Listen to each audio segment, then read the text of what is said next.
This is All About Home Construction, and here's your hosts, Terry Cannell-Beck and Randy Blake. That's right. Good morning, Randy. Morning, Terry. How are you, man? Good. Nice to be back. I'm glad that you're kind of back. I mean, you're back on the air, but that doesn't mean that you're back in the studio, calling us from home on your as you take a little like vacation, apparently, huh? Yeah. Well, it's a vacation. I guess you can say that. It's not been a good one, but it's a vacation. Yeah, well, we're glad that you were able to call in, and that's okay because I got your seat across from me here in the studio warm with the one and only Kenneth Reece, too. He is here this morning, stopped in to do some Christmas shopping, I guess, and decided to come in and say hello to us, too. So, Randy, you... morning, Kenneth. Hey, good morning, Randy. I hope you're on the mend. I am. Matter of fact, I'm getting so I can walk without my walker now. Well, that's good. And you had, what was it, knee surgery? Yeah, I had total knee replacement. Bionic knees. Well, yeah, it's chrome. Y'all are, on your show here, y'all are always talking about building and rebuilding, so I guess you're in the process of being rebuilt, huh? Yeah, he done told me I'm going to have my right one done, too, my left hip, so... You know, things like that anymore, I mean, it's a fairly routine process these days, isn't it? Yeah, 45 minutes and it was done. Really? Yeah. Took you longer to get checked in the hospital than it did to have the procedure, huh? Yeah, and recovery, yeah. And wow. The thing about it is the real fun they sent me home instead of rehab. Excuse me, because of my age. Mm. And so I've been doing home rehab. Excuse me, guys. Well, and I got a machine here. That thing works me over pretty heavy. Well, I mean, I just can't wait to see you coming in and hopping on one leg on that bionic knee. You're going to jump out of the truck. I won't be hopping on one leg anymore. I'll be coming in on two. Well, I'm just saying you'll be on the new knee now. Did you schedule it, or was it scheduled for this time of year because this is kind of the downtime for you in the building process? No, actually, it was because of hay season.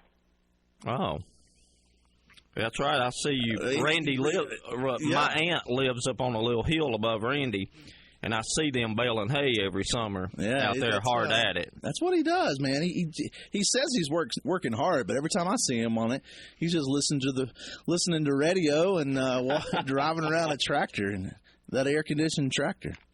Well, no, there's no air conditioning. Yeah, Will did put air conditioning in my tractor when he broke my door. So how long do they think it'll take you to be totally up and at it? Well, they say it takes about 3 months. They didn't want me to go to job on the first month, but my brother's telling me, he said, you'll feel it for about 6 months, and then one day it'll just go away. Nice. Terry, that's a heck of a way for a fella not to work during the winter, ain't it? I know, conveniently, he doesn't have to work in the winter and work outside in the winter too. We see how it is, Randy. Let's not go too bad. Hey, I grew up here in the wintertime. I've been out working all my life in the winter. Well, it's been a good winter to work so far, I guess. So maybe that that luck will continue. So, well, we gotta get into all about home construction here in a minute. But before we do, Randy, every Saturday before Christmas we do the 12 days of Christmas, and I found the price index again. And just so you know, when you buy all of the presents this year in the song, the 12 Days of Christmas, this year you're at $46,729.86 if you purchase one set of each. But if you do the entire Christmas song, $272.66. So only. Well, I guess my grandyoungest just be out of it. Well, but they said the biggest percentage wise, one of the biggest increases this year was the actual pear tree, not the partridge, but the tree itself was up like 14-15%. So, well, that's pretty interesting because I'm seeing fruit trees on the internet anywhere from 99 to 169. So, well, according to Forbes, and I don't know what kind of pears they are buying here, but according to Forbes, a pear tree is $299 right now. Whoa, that's a pretty big pear tree. That's some kind of pear. Also, it could depend on the size, because some people want to buy a tree that's 12 inches tall. Some people want to buy a tree that's 8 foot tall. That's fair. Small trees are in pots. Big trees are in burlap bags. Well, you got to be careful though with fruit trees around here in the high country, because certain trees just they don't do well, and it's. We've had these droughts. We've had weird weather. And KR, I know you're the one to talk about this because you follow it all the time. But if you think about it, over the last couple of years, we've had a lot of rain. Yeah. We've had droughts. Yeah. And we've not had a consistent weather pattern over the last. Our winters have been very mild. Last year, the Watauga County school system only missed 5 days of school. Yeah. That tied the record set in 1995. And to be honest with you, about 3 of those days the kids could have went, but it was snowing on Beach Mountain and not anywhere else. Right. And obviously, as this school system, if one cancels, they all cancel for weather. Right. But and you talked about how mild it was this winter. So far, I was talking with someone the other day about the new Valley Cruces school, and they're making really good progress weather-wise. They've only had to miss really 2 days. One was a rain out, and then last Tuesday when it was winter, the wintry weather. So yeah, our winters are just not even what they were 6 to 7, 8 years ago. And I know Randy's probably got stories, of course, him growing up here. He remembers the deeper snows this time of year. Yeah. Well, this coming Christmas will be the first time, and I couldn't tell you how long, but ever 50 states in the United States will have moisture. Oh, really? From that storm from the West Coast coming across. But we're going to be in the basically 50 degrees. Yeah, no white Christmas here. Any white. But he was. I know you weren't talking necessarily about white Christmas, but we're either going, like here in the South, we're going to get rain. The Northwest is going to get snow, and it's going to come on across. But states that's been in the drought, look at Southern California right now and the floods that's going on. Yep. But the Sierras. See, they're going to be getting snow. New Mexico, Arizona, they're in a big drought. They've been talking about water wars going on in those two states because of the Colorado River. And so at least there's moisture coming in. But, we've been in this El Nino weather pattern now for 3 years, maybe 3 or 4 years. And, until we get in the La Nina, the weather patterns aren't going to change. Right. Well, it's kind of overdue, best I can remember. It seems like it should be changing over already. But 2 years ago, they were talking about La Nina coming, and then all of a sudden they're going, no, El Nino's coming back. Yep. So it's crazy. Crazy world we live in. Yes, it is. Tell you what, we're going to take a break, and we're going to jump into all about home construction right after this. Thanks for listening to us. Calling all hungry heroes. It's time to fuel up for the day at the VFW's all-you-can-eat breakfast. That's right. Every first Saturday of the month from 8 a.m. to 11 a.m., you can enjoy a heaping helping of crispy bacon, juicy sausage, perfectly cooked eggs, golden hash browns, biscuits and gravy, and so much more, only for $15. Whether you're a veteran, a family member, or just a friend of the VFW, you're welcome to join us for this delicious tradition. Come share stories, laughter, and good company while you fill your plate with all your breakfast favorites. Don't miss out on the VFW's all-you-can-eat breakfast every first Saturday of the month from 8 a.m. to 11 a.m. See you there.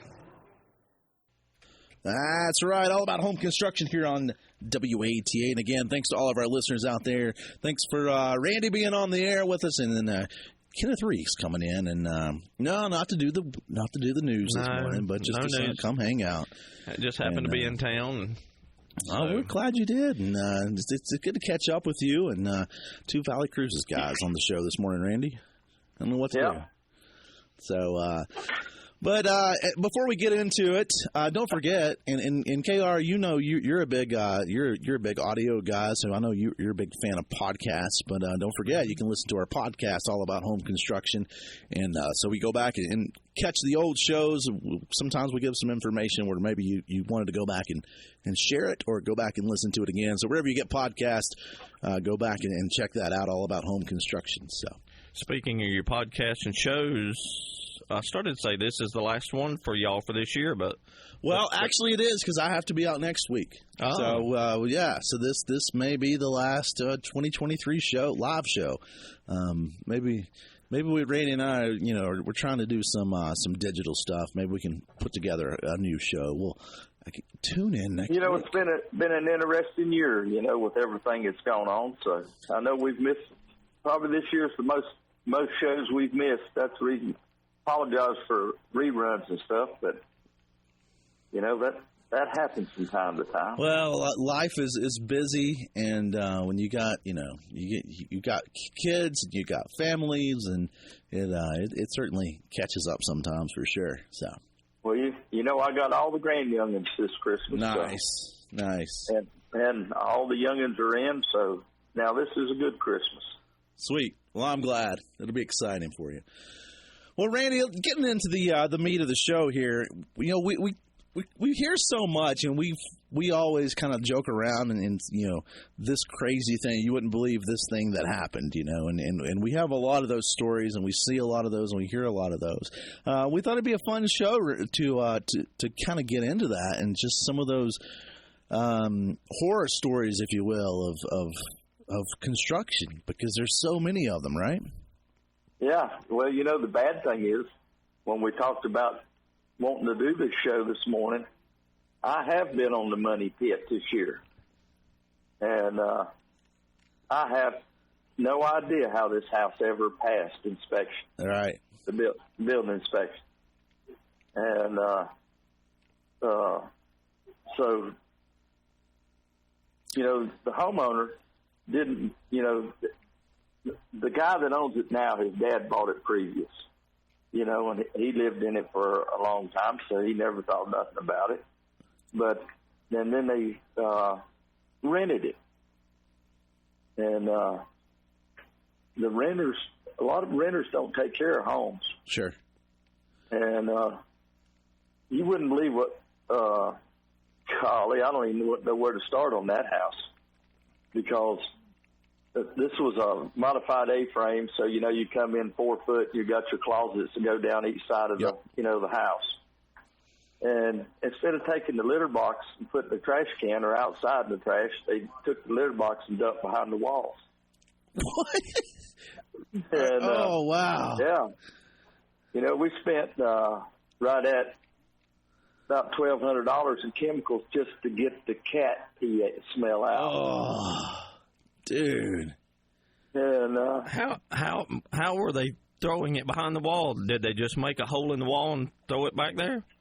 No, they were just a little scuttle hole where you could go back in, like a closet. And they were just stuffing it behind the walls. Wow. How long did that go on for, that you think? Well, how about 40 foot and 2 foot deep? 4 foot wide. 40 foot, 2 foot deep. Oh, dang. Man. That's a lot of cat litter. And the thing about it is, with all that cat litter, it stunk, guys. Hey, wait. Before we get too deep into this, what's the R value of cat litter? Did that help at all, at least? I don't know, but the strong smell of ammonia will keep it living in there. That's fair. Well, cats, dogs too, but especially there's something about cat urine that I can tell you as a floor guy. Everyone always says, "Oh, my dog or my cat doesn't do this, my cat doesn't do that." Well, at some point it has, and it does it a lot of times more than you know. And I can tell you it's the same thing. Pulling up carpet, replacing floors, putting in wood floors, or especially when there's wood underneath, and you pull up the carpet thinking you can salvage a wood, and then you hit that one corner that the cat always goes to, and it just knocks you out, man. Well, the house had carpet in it, and had a cut pile carpet, and the basement, and the first and second floors in it, and so these cats had peed so much, like you said, on the carpet that had actually run in underneath the bands on the house. Ooh. And we use anytime we do a remodel, whether we smell it, anything at all, or mold or anything, we still spray the walls with it. Yep. If we take the wall covering down from the walls, we spray the walls, okay? First off, that's for my employees' safety, and for the homeowner's safety. And we use it's a pretty strong chemical, but it's not an overpowering chemical, but it will kill it and it will mask the smell. Sure. But the only problem was it took about 10 gallons in about 2.5 months. That's crazy. So when you first started on this house, what were your estimates on how long it would take you to do this project before you ran into this problem? Well, we figured probably about 4 to 5 months. We've been on it now a little over a year. Oh, wow. Because of all the other problems we found, with plumbing, with the furnace. This house is 40 foot long, 40 foot wide, so it's a box. Yeah. 2.5 stories. And the furnace was way undersized to work in the house. They're trying to heat 3 floors with a furnace that's only capable of heating 1 floor. Yeah. So what they did was they cut ductwork in the base. They cut slots in the ductwork and put vents in instead of which they couldn't have run ductwork anyhow. But they just put 6x9 floor vents in it. So here you are, when your furnace comes on, it's heating the basement faster than it did the first floor. So you had to keep the thermostat up high to keep the upstairs warm. Ouch. When was the house built originally? That's what really surprised me is it built in the early 90s. Oh, wow. I was expecting you to say the 60s or... Yeah, but it wasn't. Wow. And it got away with the code. So it's almost like, I'm not trying to put all homeowners down there out, but, this is a project that was progressing as it went along. Sure. Yeah. You hire a plumber. He generally puts all these clean outs in one area, right. But with the clean out, if your drain lines ever stop, they can run a snake in. Right. Okay? We have clean outs on every exterior wall. That's wild, dude. Yeah. So what we got to do is when we go back in and we're getting ready to get the rough-in inspection, believe it or not, with all this mess. And we're going to have to put a box on the wall to allow access for the clean-out, sewer clean-outs. They even went as far as put a clean-out behind the furnace where the furnace is tied against the wall. So it's impossible to get to it. Yeah. So we got to figure a way to reroute the plumbing to be able to have access to it. So you can't stop anything. Yeah. Now, of an accident. Does code call? Does code itself? I know you want cleanouts. Does code call for a specific amount of cleanouts?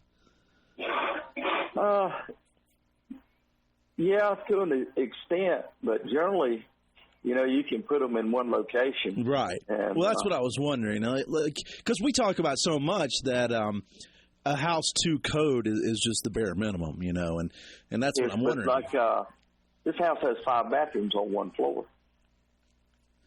5 bathrooms on 1 floor? I was just getting ready to say, did I hear that correctly? Yeah, you did. And so, with the amount of bathrooms, that you have to size your sewer line. Your septic is, bathrooms, okay? Yep. So, if it's got 5 bathrooms on 1 floor, how many bedrooms are on that same floor? 5. We got 5 bedrooms on that floor, too. Each bedroom has a bathroom. Goodness. Is this a house or a hotel or a Look, man, I can tell you, someone that's got 4 kids, that's not a bad idea, guys. Look, that's not a bad idea. Well, I don't want to bust any bubbles, but this was built by a preacher for his church. Okay. So I guess it was a getaway for classes and stuff like that. Hey, I like it. I like that. But I still can't get over the cat litter, man. But the thing is great idea till you went down in the basement and you're remodeling the basement. And then now everything's in the way. Yeah. Wow. So it's a headache, and like I said, I just have no idea. The house must have had just bare minimum in it. Sure. They first had the inspection, unfinished basement, and stuff like that. So, as a lot of people, when they buy a home and it's, unfinished like that, they go ahead and they finish it themselves. Right. But they don't necessarily pull a permit. Well, and that's the thing. You don't pull a permit, and chances are, as a homeowner, do it yourself. Just out of the ignorance, you don't know better.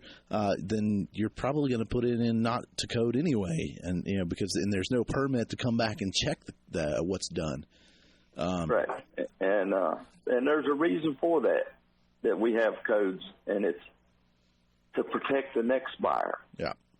Or to protect you from, to protect your insurance company. Sure. From what you're doing wrong. And a lot of people don't take that into consideration.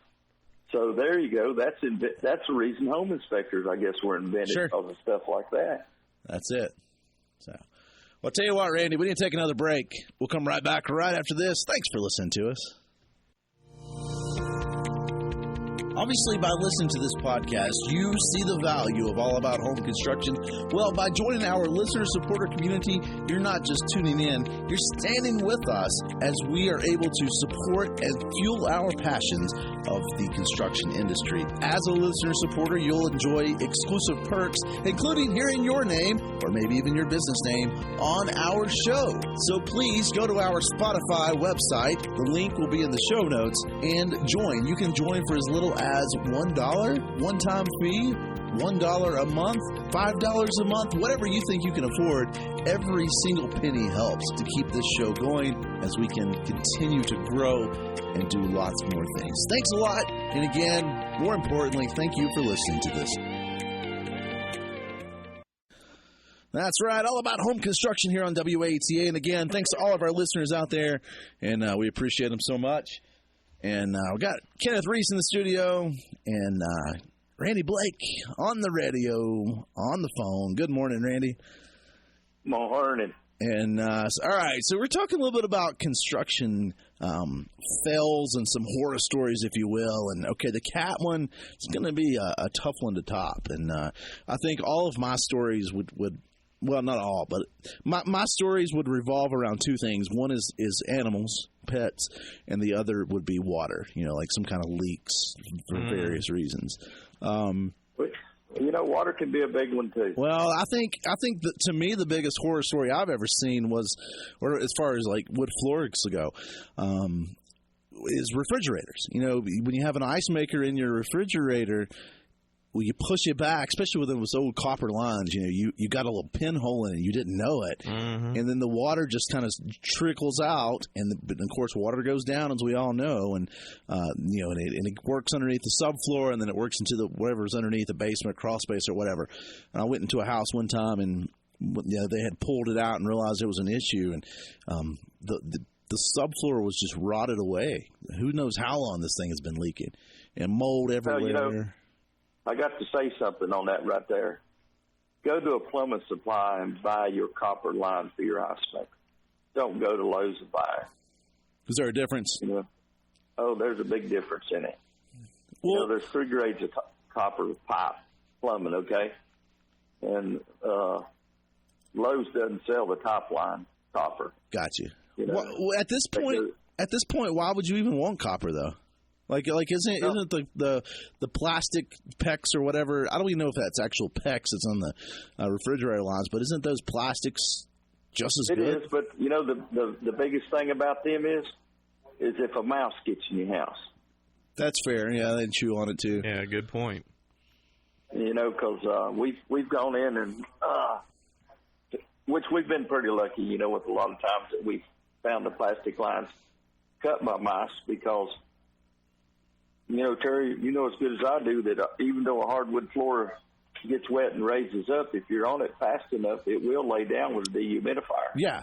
Well, wood will likes to go back, you know, and eventually it'll dry back out. But yeah, no, you're right. And it's just water and wood doesn't mix. Water and construction doesn't mix if you think about it. I mean, because it's damp, it's moldy. Doesn't matter if it's wood or not. You know, it's you're not going to build a steel roof. I mean, a steel house and want a water leak either. You know.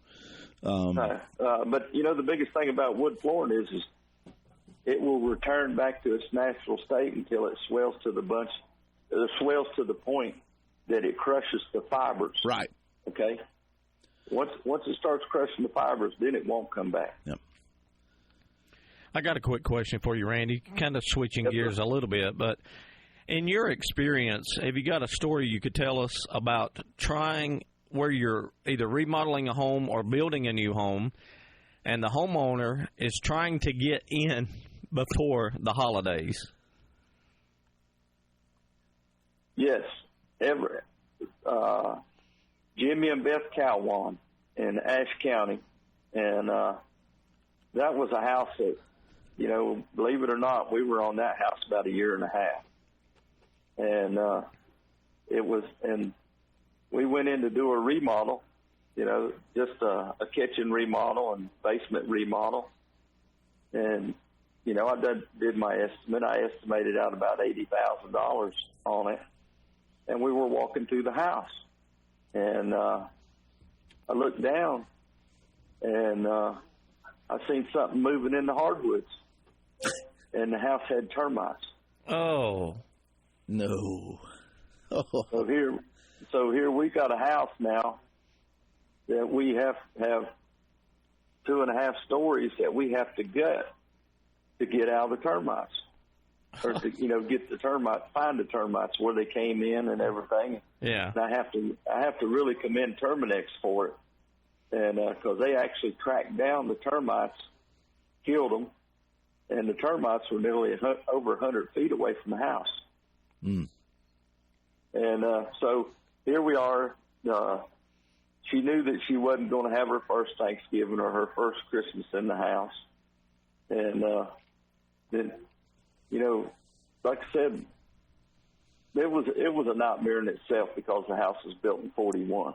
Okay? Oh, wow! And the house wasn't built balanced. You know, you got floor joists that run parallel to the whole length of the house, and then you had the second story floor joists that run perpendicular to the lower floor joists, and we had 2-bay floor joists running 18 foot long on the second story. Wow. And so we actually had to start it. There was such a load on this house that we first started with LVLs, and we put them in because, you know, LVLs are cheaper than steel flitch plates, yep, labor-wise and material costs. And after a month, our LVLs got to sagging. And so we had to tear all because they were 18 out. feet because of the span.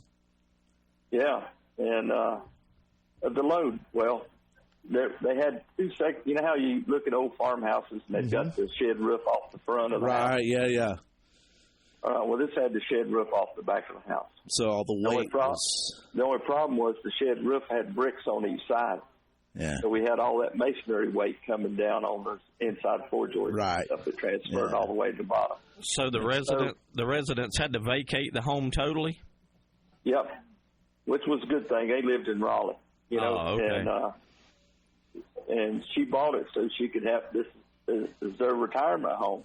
We still maintain that house today. Nice. My company does, my employees. So how long did it take you to do that complete project? A year and a half. Wow. But we got it CO'd the day before Thanksgiving. So wow. the plant inspections allowed us to let them go ahead and move in or move their furniture in. You know, under the North Carolina code, you cannot live in a residence without a CO. Right. Okay? Yeah. But they allowed them to move their furniture in, go ahead and have everything they needed for Thanksgiving, and we got it CO'd the day before Thanksgiving. Nice. That's awesome. That's cool. So they got to have their Thanksgiving meal in that house the next day. That's cutting it close.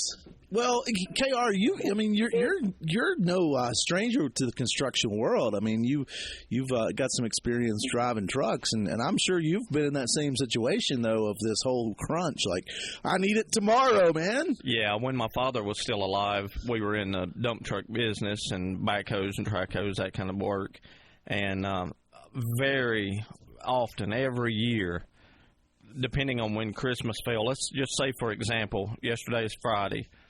My phone would have been ringing off the hook, people last minute. Oh, we got family coming in, or we're coming in from wherever, and we've got to have this fixed today. And, you know, you get to the point where something like that, there's just no way to do it. Yeah. And there would be years that sometimes I would just not even answer my phone because you knew what was coming. I knew it was going to be that, and that's. I mean, I don't have to tell y'all. That's just a pain within itself. Well, I mean, you can't be Superman. Yeah. Well, and you can only do one job at a time. Yep. And you know, it's tough when you got to go back, and because I've done that where, you know, same thing, holidays coming around, and I wanted the floor done, I want it to look good, you know, they're coming up, and it's like everybody wants it in the week of, you know, and you know, I can relate to that. I did not build my own house. I have a double wide that was built in South Carolina and moved up here, but when we did that, my now ex-wife and I were putting it in. We were planning. We wanted it in before Thanksgiving. Yep. And luckily, I had all the equipment to do the digging out for it and all of that. But still, there was a lot of pressure there, even for my own home, knowing that, hey, she wanted to be in it for Thanksgiving and to have our first Christmas and all that. And that's a lot of pressure for your own home, let alone if you're working for somebody else and they want that experience. You don't want to let them down, but you can't do it all. Sometimes it's impossible, you know.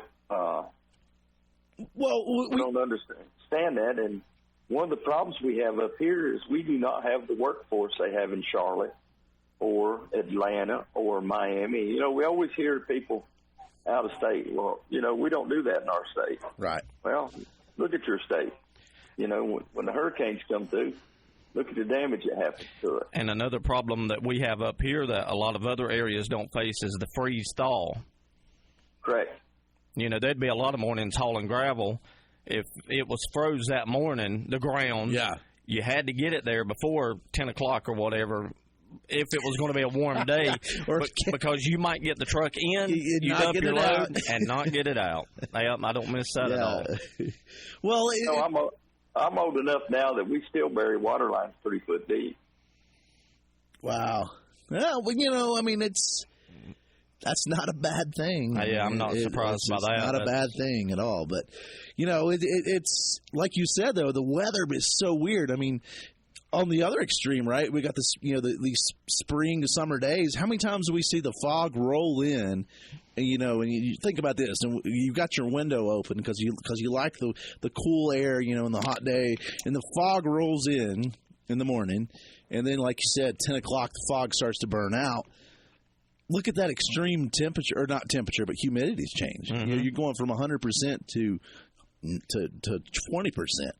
And so it's not just temperature. I mean, it's a little bit of everything, huh? So, yep. Well, let's take another break. We'll come right back right after this. Thanks for listening to us. Are you looking for a sawmill dealership that can provide you with the quality equipment you need to get the job done? Look no further than Blue Ridge Sawmills. We offer the full line of Hudson sawmills and sawmilling equipment, from portable sawmills to skidding winches. At Blue Ridge Sawmills, we understand that every project is different, which is why we offer a wide range of sawmilling services. We can help you from everything from finding the right mill for your farm, hobby, or even your business. We also offer a variety of sawmilling supplies such as blades, blades, and debarkers so you can get everything you need in one place. If you're looking for a sawmill dealership that can provide you with the quality equipment and the service you need, then come to Blue Ridge Sawmills. We're here to help you get the job done. Call or visit our Cana, Virginia store at 276-755-3833 or our Asheboro, North Carolina location at 336-964-8304. That's right, all about home construction here on WATA. Again, thanks to all of our listeners out there. Thanks for KR for coming in. Watauga Online, thank you for you hear me here at the radio stations as well, but Watauga Online. I appreciate you letting me hang out. I had to come in and do a little bit of work anyway, and I was like, I'll just hang with Terry and Randy for a little while. That's it. And we got Randy on the phone. Thank you, man. Anytime. Hey, well, I hope you're on the mend now. Y'all's first show of the new year will be January, what is that, the 5th, 6th, 8th? Dude, I don't 10th? Have a calendar. 6th. That's the 6th. It'll be the 6th because Watauga schools go back on the 2nd. On Tuesday, right? Yeah. So y'all will have a lot to talk about next year. Hey, Terry, before you go, let me tell you my newest one. Oh no, here we go. We got 9 minutes. Go for it, man. Yep, go. We started a job. We didn't. Greg and Frank did in Caldwell County last week. We went down and looked at it about a year and a half ago, and this is one of them homes where I got involved in the court system and stuff, and so I wasn't planning on doing the remodel on it, but needless to say, we won the court case, and so the homeowner said, well, I want you to do the job instead of the contractor that I hired to do it. So the outside band on the great wall of the house, we know that was rotting, because we could stick a knife in it, and we stuck the knife all the way through into the deck band. And, wait. You stuck a knife? Yeah. I mean, it was that soft. Soft. And so we hit the treated deck band, all right? So last week, Greg and Frank went to go get started, and they sent me a picture underneath, and since we had been a year and a half ago, the pieces of the band had actually fell off to the inside of the house. And the contractor had used black plastic as the flashing for the deck and the house wrap. So, every time the sun come across that back deck, it just winter or summer, it condensated, and that's what rotted the band out. Dang. Okay, that's a good one. That's a good one right there. Yeah, what they did was they made the girders in the house out of 2x12s, okay? So they set the 2x12s on the block instead of using a mud seal all the way around, which I don't know how that passed either, because mud seal's there for a reason to keep termites out. Yep. And so then they used 2x10 floor joists in the house, which like the half-inch being tall enough for the 2x12s. So they ripped down half-inch OSB with 7/16 OSB and put all the way around the house, so they shimmed up the 2x10s to match the 2x12s. Oh, man. So, and this was a contractor built this. I didn't know. I mean, I guess they don't make board stretchers. There you go. You gotta shim some way. Well, we've had the shim houses before. Yeah, but you didn't go into it. You didn't go into it with that. No, we've actually, where you get a dip in the block, we've actually poured concrete, or took a bag of Saccrete and poured it, level it out. Yep. We've actually gone in and formed some of them up to make it level. We've actually went in and on one house in 2001. I guess I cut a shim from 1.5 inches to 10 foot long, so to make my outside band level. Right. But that's a new one on me with OSB, because OSB was starting to collapse. Mm-hmm. It makes sense. It makes total sense. So, well, I'm going to leave you with one more story. When I was doing concrete work, We had a job one time, and when you pour a slab, sometimes you're at the mercy of what happens in the moment, right? The truck breaks down, something like that. And I remember we were pouring this slab for a garage one time, and I don't remember, it wasn't too awful big, 20 by 20 or something. And this was back in the late 90s, so it wasn't like you carried around a cell phone that told you what the temperature was getting ready to be. But I remember it froze up on us, overnight. Like we came back the next morning and had to continue finishing the top of it because it had froze. And that was kind of cool to see because concrete, gives off such heat. And we put a piece of plastic over it, and it was a weird, like, I don't know, like slushy on top. That was probably the craziest, weirdest thing I saw. So, did you ever go back to it and see what it did? Once we finished it, I never went, like personally, never went back. Because I was a teenager working for family. I didn't. I was ready to move on to the next one. But I do remember it being a nightmare.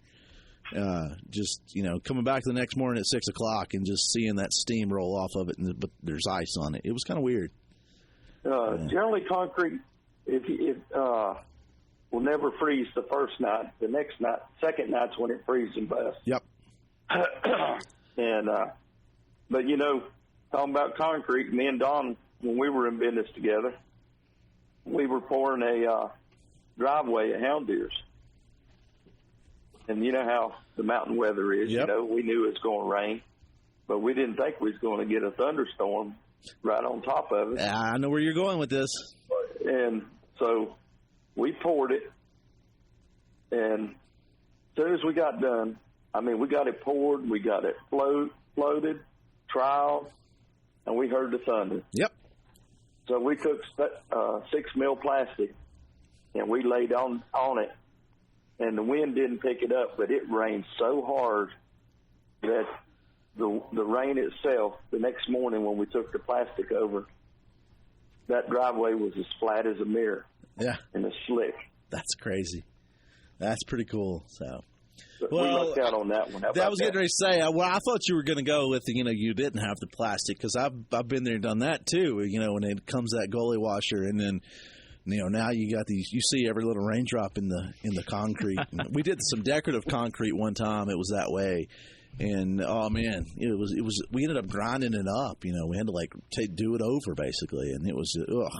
So yeah. So even us contractors have our own knot. Well, that's it. You can't control. There's things you can't control, and weather being one of those. Some kind of malfunction, like a saw break or a truck breakdown. Some of those things you just can't control, and you got to do the best you can. But and they never happen at a good time. No. Like Kenneth, remember that time you was hauling gravel for me and you broke the axle right there? Yep. We was trying to get the gravel in the foundation. Yep, backed up. I had too much load on the truck, and it started bouncing, and instead of stopping, I didn't stop, and I broke the axle. Right there on the job. Dude. So, it happens to all of us. How do you even fix that? You got a whole bed of gravel on it. Daddy, it's not too bad on those 2-ton like that. Okay. Yeah, but you still have, I don't know, we got the load off somehow, and I think I had to have the truck towed in. I just remember my dad and I going to Bristol trying to find an axle. I don't miss those days. Your dad replaced the axle right there, but you had to take it home and then tear it down. That's right. You have a better memory of that than I do. That wasn't the first axle I ever broke. Because Randy was sitting back drinking his coffee watching it. I broke a couple of different axles over my 15 years or whatever in that business. Actually, I had my tractor there, so he was able to dump it right there where he broke it. I'd almost forgot about that. That's and he was able to drive that. He was lucky because the way the driveway was, it put the force on the axle itself. So. Okay. Yep. Well, Randy, we're going to wrap everything up here in some horror stories. Get out with the bad, and so we can come in next year with the good. How about that? That's right. So thanks again, and Randy, we will talk to you again, and appreciate you calling in. Hope you feel better soon, and we'll have some more shows coming this new year as we go into our 11th year. Here on All About Home Construction. So, Merry Christmas! I hope everybody has a very Merry Christmas and safe travels. That's it. Same to you. Merry Christmas to you. Merry Christmas to the family. KR, Merry Christmas to you and the family. And to you and Randy as well. Thank you very much. Kenneth Reece from WataugaOnline and here at the WATA and, the High Country Studios, the new news guy, and, of course, Randy Blake and Terry Cannell Beck. Thanks a lot, guys, and Merry Christmas. Randy, we'll see you later. Bye. Thank you for listening to All About Home Construction on the podcast. We record this live every Saturday on AM 1450 and FM 96.5 WATA in Boone, North Carolina. You can become a supporter by supporting us with a small monthly donation. That'll help sustain future episodes. You can do that for as little as 99 cents a month, and that'll go a long way to help our show. Do that, you get your name or your company name included in our advertisements. Thanks a lot. We'll see you next time.